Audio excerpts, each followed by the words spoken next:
Assalamualaikum warahmatullahi wabarakatuh. Waalaikumsalam warahmatullahi wabarakatuh. Selamat pagi anak-anak ibu semua. Bagaimana kabar kalian? Baik, Ibu. Baik, sebelum kita mulai pembelajaran pada pagi hari ini, alangkah baiknya kita berdoa terlebih dahulu ya. Minta tolong kepada ketua kelas untuk memimpin doa kepada dia. Minta tolong. Baik, Ibu. Baik, teman-teman semua, sebelum kita mulai pembelajaran pada hari ini, marilah kita berdoa sesuai dengan keadaan dan keyakinan kita masing-masing. Berdoa dimulai.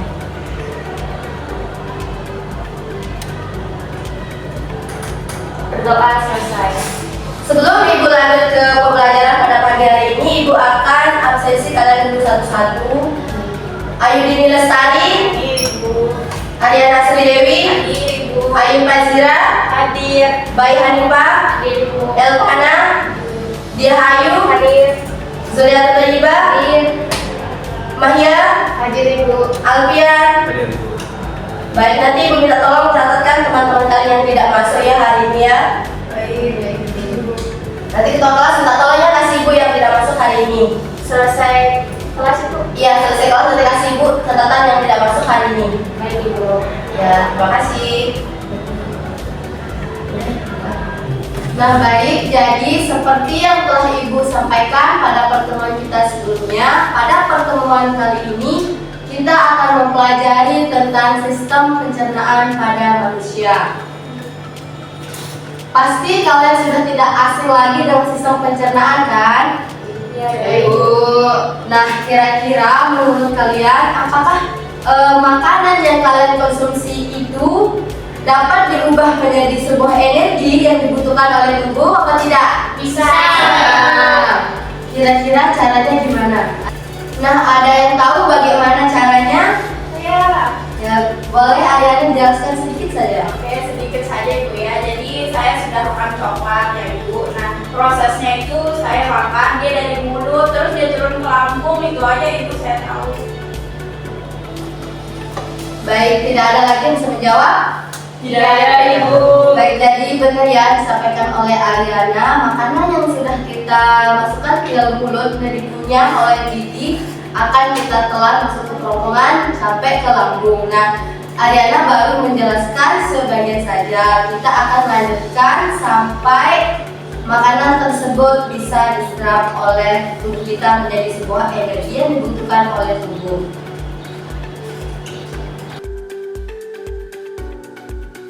Nah, sebelum ibu lanjut ke materinya, di sini ibu izin menyampaikan tujuan pembelajaran kita pada kesempatan kali ini. Siapa boleh minta tolong ibu untuk membaca tujuan pertama? Saya Ibu. Boleh kepada Dirhayu. Tujuan pertama, peserta didik mampu menjelaskan organ-organ saluran sistem pencernaan dan fungsinya. Tujuan yang kedua, siapa bisa membantu ibu? Saya Ibu. Silakan, tidak ada dia. Peserta didik mampu menguraikan fungsi kelenjar pencernaan. Baik, jadi ini adalah tujuan pembelajaran yang akan kita capai dalam mempelajari sistem pencernaan pada manusia. Tujuan pembelajaran ini akan kita capai dalam 2 kali pertemuan. Pada pertemuan yang sekarang ini kita akan mencapai tujuan yang pertama. Untuk tujuan yang kedua kita akan mencapai nanti pada pertemuan berikutnya. Nah, untuk mencapai tujuan yang pertama ini nanti kalian akan mendengarkan penjelasan dari ibu. Ketika kalian belum paham, nanti kalian bisa tanyakan kepada ibu. Kita akan diskusi kelompok dan presentasi, setelah itu nanti kita simpulkan.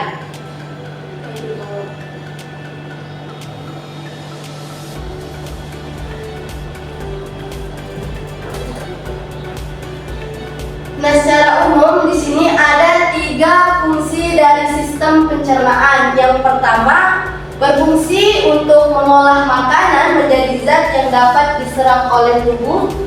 Yang kedua, berfungsi untuk menyerap nutrisi untuk energi, pertumbuhan, dan perbaikan tubuh.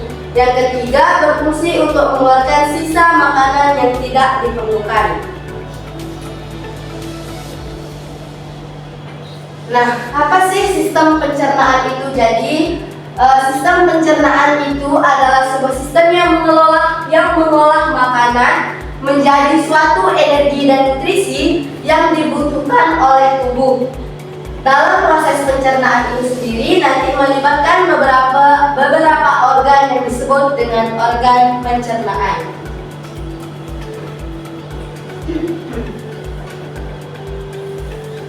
Nah, berikut ini adalah gambar organ dan sistem pencernaan yang akan kita bahas lebih lanjut. Nah, di sini ada mulut, kerongkongan, lambung, usus halus, usus besar, dan anus. Yang pertama kita akan membahas mulut. Mungkin dari Ananda bisa membantu Ibu untuk membaca. Baik, yang pertama ada mulut. Mulut merupakan organ pencernaan pertama yang terdiri dari satu gigi. Gigi ini berfungsi untuk mengunyah makanan menjadi halus. Yang kedua ada lidah untuk mengatur letak makanan, menelan dan mengecap rasa. Dan yang terakhir ada air liur yang dimana untuk membantu pencernaan makanan. Nah, jadi ketika kita memasukkan makanan ke dalam mulut kita, makanan tersebut akan langsung secara otomatis gigi yang akan mengunyahnya. Terus di sana lidah nanti berperan untuk membolak-balikkan makanan tersebut supaya tidak terkunyah dalam satu arah atau satu sisi saja. Yang ketiga ada air liur. Nah, di sini kalau tidak ada air liur, maka makanan yang ada di mulut kita itu akan terasa seret, susah untuk tertelan. Jadi di situ salah satu fungsi dari air liur. Yang kedua ada kerongkongan. Yang mana bisa membantu Ibu untuk membaca? Baik Bu. Oke, silakan yang mana? Di sini yang kedua ada kerongkongan. Nah, kerongkongan merupakan saluran pencernaan yang menghubungkan mulut dengan lambung. Kerongkongan berfungsi mengalirkan makanan yang telah lumat dari mulut ke lambung melalui gerakan peristaltik berbentuk tabung dengan panjang 20 cm. Nah, jadi setelah kalian mengunyah makanan di mulut, ketika kalian akan menelan, makanan tersebut akan melewati kerongkongan. Kerongkongan itu dia letaknya itu berdekatan kan dengan tenggorokan. Nah, kerongkongan ini dia itu elastis dia. Ketika makanan tersebut kalian telan, maka dia akan terbuka, volumenya itu akan terbuka sesuai dengan volume makanan yang kalian telan. Tidak dia seperti pipa yang tertutup terbuka, tapi dia akan terbuka sesuai dengan volume makanan yang kalian telan. Berbeda dengan tenggorokan. Tenggorokan tetap dan terbuka karena dia adalah saluran pernapasan.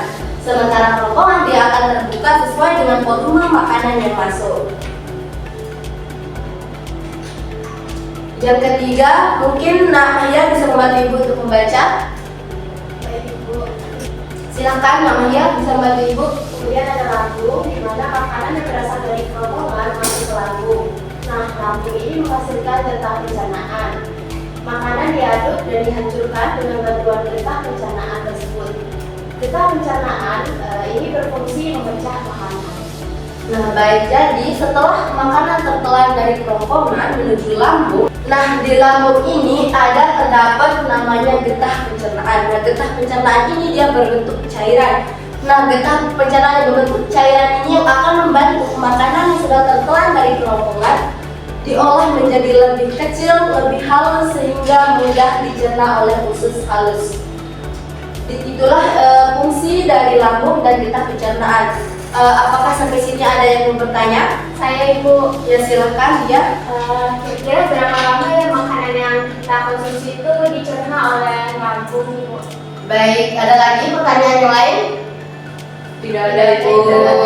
Ada sebelum Ibu jawab pertanyaan dia, apakah ada yang ingin membantu Ibu jawab? Tidak Bu. Baik, jadi bagus sekali pertanyaan dia ya. Apakah apa tadi pertanyaannya? Kira-kira berapa lama makanan kita dicerna? Baik, bagus sekali pertanyaannya ya. Berapa lama makanan dicerna di lambung? Jadi makanan dicerna di lambung itu tergantung jenis makanannya. Misalnya kalau makanan yang kita cerna itu berupa cairan, maka memerlukan waktu kurang lebih sekitar 1-2 jam karena dia berupa cairan. Jika makanan yang dicerna berupa karbohidrat atau protein, maka dia memerlukan waktu sekitar 3-4 jam karena tadi kalau karbohidrat itu kan teksturnya lebih padat gitu, makanya dia memerlukan waktu lebih lama daripada yang cairan tadi. Apakah sudah terjawab Nadia? Sudah terjawab Ibu, terima kasih banyak. Kalau gitu kita lanjut ya. Baik Ibu. Kita lanjut ke bagian usus halus. Di sini ada membantu Ibu untuk membaca. Baik, silakan kepada Mbak Hanifah. Baik, usus halus. Di situ makanan dari lambung diteruskan ke usus halus. Kemudian oleh usus halus itu makanan dicampur dengan getah kompres dan getah empedu. Kemudian makanan yang telah tercampur itu diremas-remas oleh otot halus. Otot usus. Baik, terima kasih kepada Mbak Hanifah. Jadi benar ya, setelah makanan yang diolah di lambung, makanan tersebut kan tadi di lambung menjadi lebih kecil, lebih halus, kemudian diteruskan ke bagian usus halus. Nah, di usus halus ini makanan akan dicampur lagi dengan getah pankreas dan getah empedu. Nah, di usus halus ini makanan yang sudah dicerna dia akan bercampur dengan getah pankreas dan getah empedu.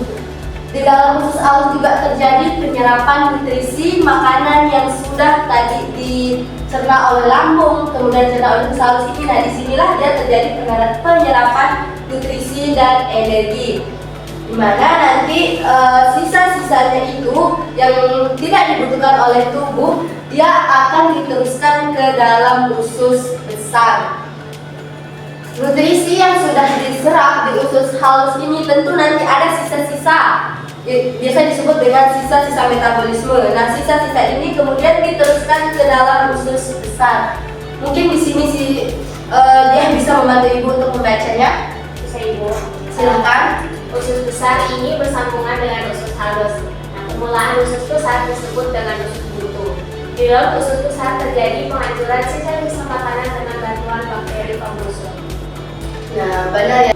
Sisa makanan yang tidak dicerna di usus halus pada saat pengambilan nutrisi dan energi akan diteruskan ke usus besar. Nah, di usus besar ini nanti akan terjadi sebuah penghancuran sisa-sisa makanan tersebut yang dibantu oleh bakteri pembusuk.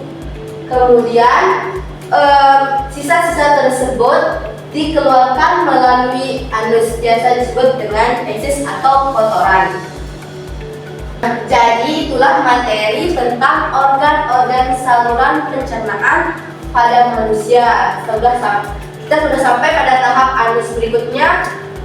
Sekarang kita akan melakukan diskusi kelompok tentang apa yang sudah kita pelajari tadi. Ibu minta dibagi menjadi 3 kelompok saja ya. Baik Ibu.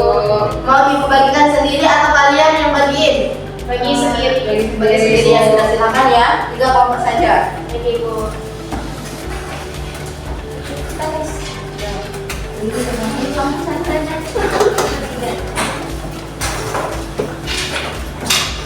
Siapa yang ngecas yang putih itu? Mau ngecas Kelompok 1 yang mana? ini Siapa lagi temannya kelompok 1? bertiga aja Ibu. Bertiga aja. Ini kami sama kerjanya ya. Kelompok 2 siapa? Kelompok 2 mana? Silakan kumpul dulu ya.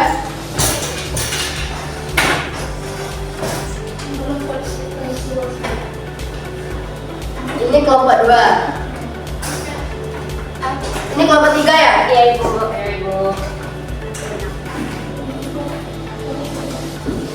Lembar kerjanya Sudah Ibu. minta tolong perhatian sebentar ya, Ibu jelaskan bagaimana cara kerjanya. Baik. Ibu pindah sebentar boleh? Oke, jadi di sini Ibu sudah menaruh gambar. Minta tolong perhatiannya sebentar. Iya Ibu. Jadi di sini Ibu sudah taruh gambar sistem pencernaan pada manusia. Kali ini udah Ibu kasih tanda panah gambar tersebut. Misalnya ini gambar apa, nanti kalian kasih keterangan di sini. Terus berikutnya ini gambar apa, kasih keterangan di sini. Udah ada pilihannya, tinggal kalian taruh saja di sini. Kemudian nanti jelaskan apa fungsi dari masing-masing saluran tersebut. Nanti kalian maju presentasiin perwakilan saja satu kelompok. Baik Ibu. Apakah sudah paham? Paham. Silakan dikerjakan dari sekarang ya. Ya Ibu.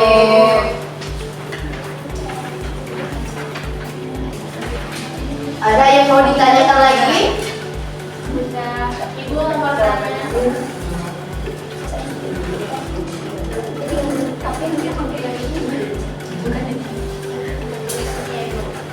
Makasih Bu.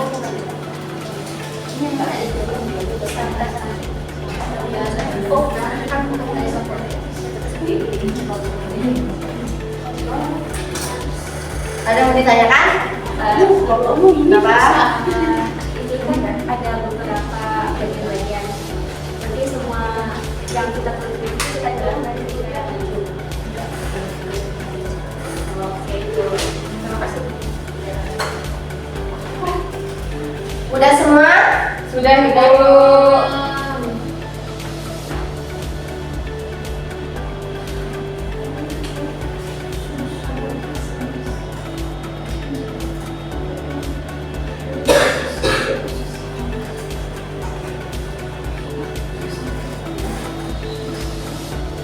Sudah? Lagi sebentar.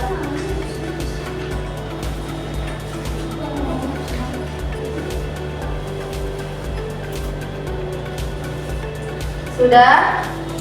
Sudah Ibu. Ibu minta satu perwakilan aja dari kelompok yang maju presentasi. Kelompok berapa yang siap? Ibu yang pilih. Ya udah, ibu yang pilih ya. Ya. Kelompok 2 siap maju presentasi. Iya Ibu. Silakan siapa salah satu perwakilannya. Silakan.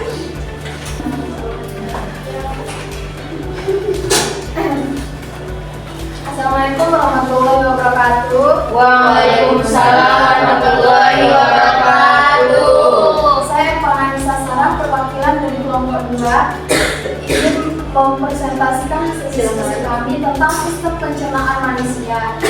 Yang pertama, mulut, yang berfungsi mengunyah makanan menjadi buih kecil dan mencampurnya dengan air liur yang mengandung enzim amilase untuk memecah karbohidrat.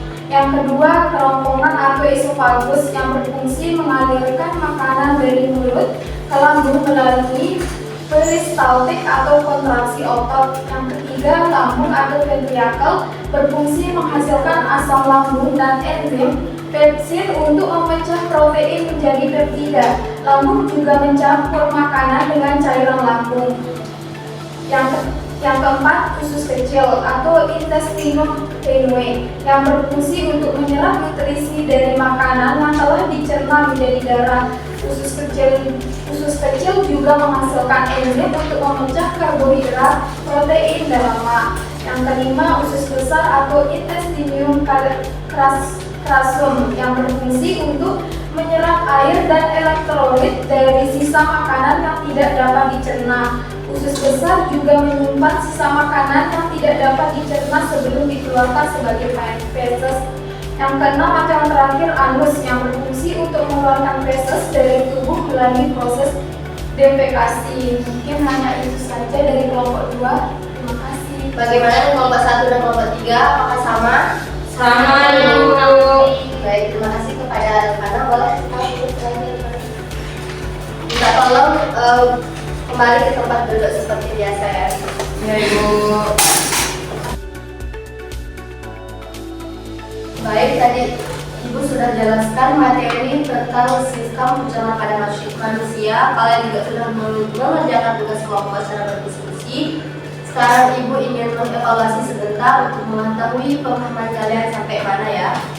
Di sini Ibu punya soal pilihan ganda, tapi Ibu yang akan bacakan soal sama opsi A, B, C, D, E. Nanti kalian pilih mana yang benar nanti.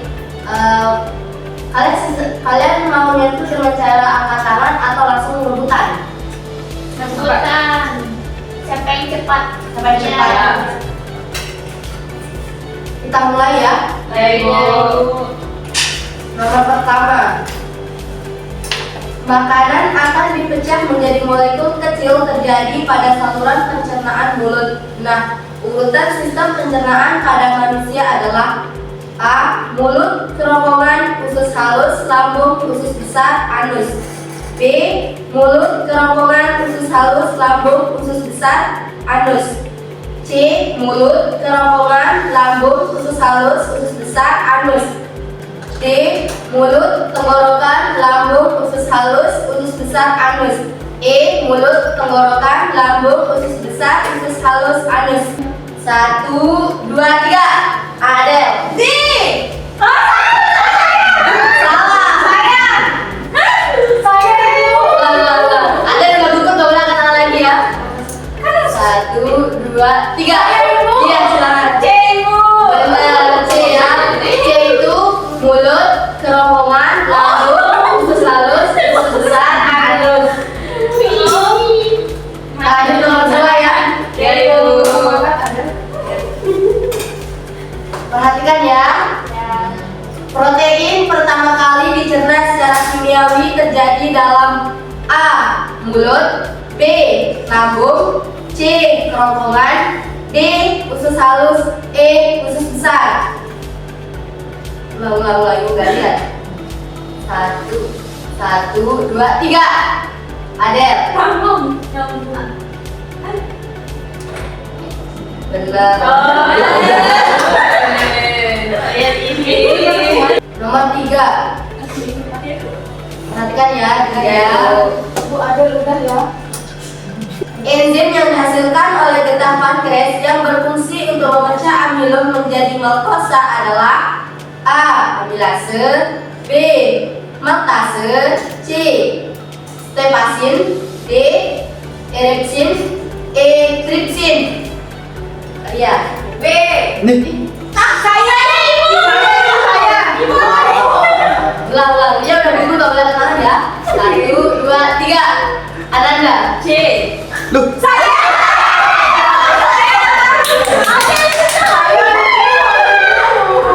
Ulang. Iya sama Nanda udah gugur. Silakan 1, 2, 3. Ayun. A. Baik, jadi gimana evaluasinya tadi, seru? Oke. Lagi, Bu. Paham dengan materinya berarti ya? Baik, kalau gitu sekarang kita akan menyimpulkan pembelajaran kita pada pagi hari ini. Ibu minta kepada siswa salah satu aja yang menyimpulkan. Siapa yang mau? Saya, Ibu. Oke, silahkan. Nadia. Bagi Bu, sistem pencernaan itu adalah sistem yang berfungsi untuk memecah makanan di molekul yang lebih kecil sehingga tubuh bisa menyerap nutrisi. Adapun organ atau saluran yang berperan, pertama mulut, tempat awal masuknya makanan, kemudian kerongkongan, kemudian ada lambung, setelah lambung ada usus halus, kemudian ada usus besar, dan juga ada anus. Muara terakhir dari makanan tersebut yang akan dikeluarkan dalam bentuk feses. Baik, terima kasih atas kesimpulannya Nadia. Apakah dari anak-anak yang lain ada yang ingin menambahkan kesimpulan dari dia? Tidak ada. Baik, kalau gitu Ibu mau kasih kalian tugas rumah.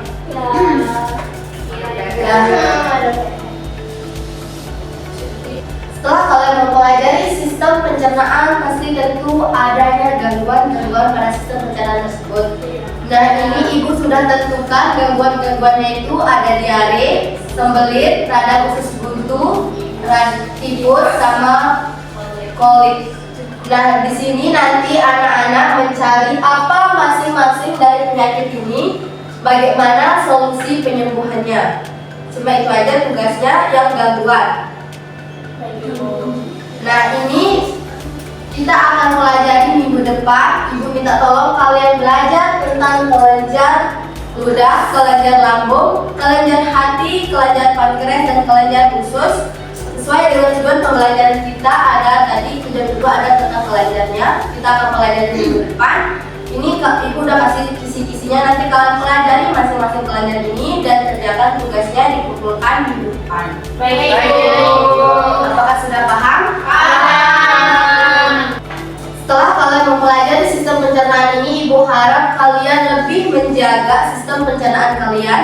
Makan makanan yang sehat, yang bergizi, yang kaya nutrisi, yang kaya vitamin. Dan jangan lupa banyak minum air supaya sistem pencernaan kalian tetap sehat. Sebelum Ibu akhiri pertemuan pada pagi hari ini, Ibu minta tolong kepada ketua kelas untuk menutup pembelajaran kita pada pagi hari ini. Silakan ketua kelas, Ibu minta tolong. Baik, Ibu. Teman-teman, marilah kita tutup pembelajaran hari ini dengan berdoa menurut agama dan kepercayaan masing-masing. Berdoa dimulai.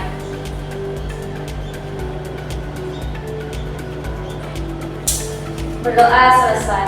Baik, terima kasih kepada ketua kelas Sama-sama, Ibu. yang telah membantu Ibu di doa di akhir pembelajaran. Itu saja dapat Ibu sampaikan pada pertemuan kali ini.